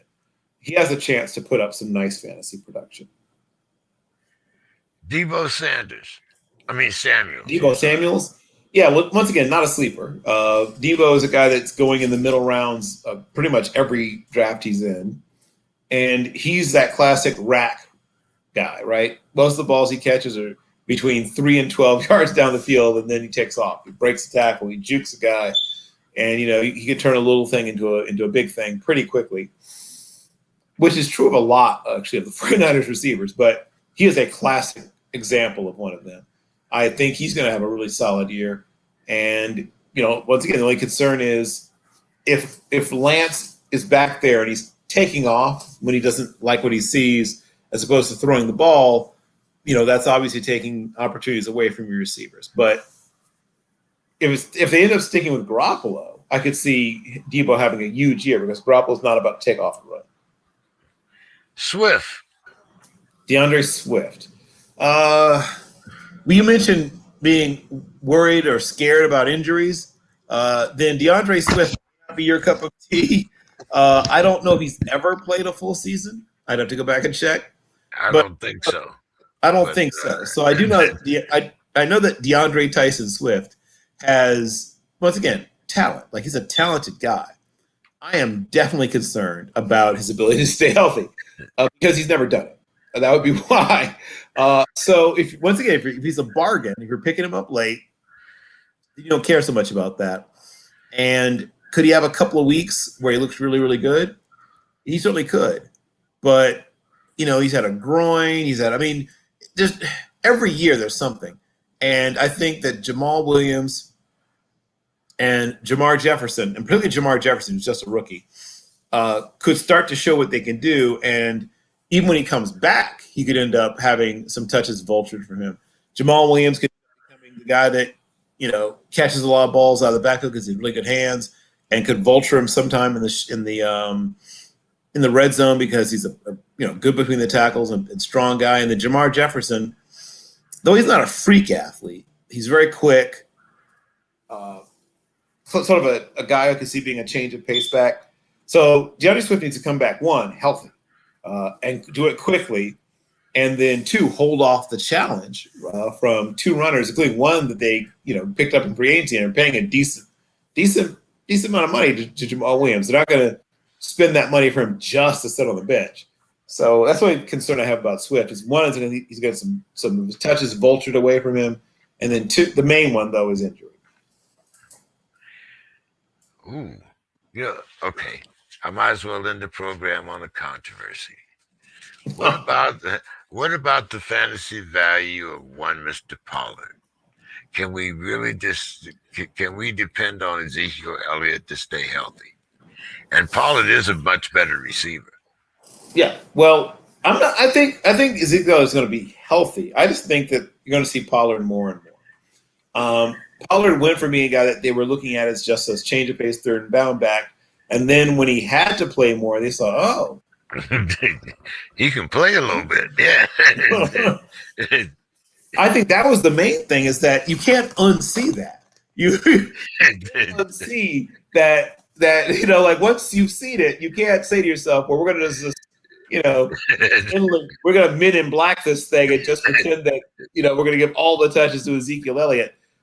They're not going to give all the touches. Now, if it were me, I might go ahead and just flip it, and Ezekiel would be the short yardage goal line power back, and have Pollard handling really the heavy duty. I mean, getting most of the touches. I don't know if they're going to go that far, but they probably should. So that's the only issue, is that they're going to try to prove they were right about Ezekiel Elliott by giving him the majority of the touches. But Pollard's going to produce. He's an ideal handcuff if Ezekiel gets hurt. But even if Ezekiel doesn't get hurt, especially once again in PPR leagues. In PPR leagues, he's a really good pickup. In a standard scoring league, I mean, he's still going to give you 7, 8, 9, occasionally break 10, but he just can't do it consistently unless Ezekiel gets hurt. Yeah, but I do like him in it, like you said, a PPR league. Yeah. Hey, man, we've done it again. We managed to get through our half. So why don't you, give us your final thoughts for the evening? Sure. And hey, let's at least end close to being on time. Close to being on time. How about that? I think this is our closest, but hey, probably. But like I said, I'm the wrong person to tell that you have unlimited streaming. So but anyway, go ahead. I will start with this. On this day in 1941, September the 2nd, John Robert Thompson Jr. was born. And I feel like I was very lucky in the time that I lived, because I got to see John Thompson, the end of his playing career, obviously, but he wasn't, he was a decent pro player, but not a great pro player. He was a great college player. I think he still holds a bunch of the records at Providence. I think he's still there, number 1 maybe, or at the time he was their number 1 all-time leading scorer. I think people have passed him up since, and he's still somewhere in the top 5 or so in career rebounding at Providence College. He then made his way to the NBA, where he primarily backed up Bill Russell, but 3.5 points, 3.5 rebounds in his career. Spent a little time with the Bulls, but decided instead of relocating to Chicago to get into coaching. He was a guidance counselor and a high school coach at St. Anthony's High in Washington, and went 122-28. And when he decided instead to go to Georgetown, there were people at Georgetown who were initially upset. They wanted either Morgan Wooten, the legend from DeMatha High School, or George Raveling, were the guys that the boosters and whatever wanted. Well, they ended up, if you sort of were willing to overlook that first year, he led them to 500 his second year. Now, they went 3-23 that first year. But he also took over one of the worst basketball programs in the country, at least Division I, when he took it over. And then he turned it into an absolute powerhouse. And unfortunately, I think we won't see coaches having careers quite like his anymore, where you just, go one place and stay forever and ever. I think those days are kind of gone. I mean, he coached in high school, and then once he got, began coaching in college, from 1972 until 1999, he coached that same group of young men and won 596 games, lost 239. But as important, or more important, I would say more importantly, in my opinion, made sure his son had a job. Oh no, okay. Well, that was later. But more importantly, I would say he changed the way some people saw, black coaches. I mean, there have been great black coaches even before him, but they were usually coaching like Clarence Big House Gaines, at North Carolina, Central, and things like that. You had in John Thompson, you had a very visible coach. For a decade plus, the Hoyas were in at least the Sweet 16. It seemed like every year, and he particularly was known for his grooming of big men. Right, so many great big men.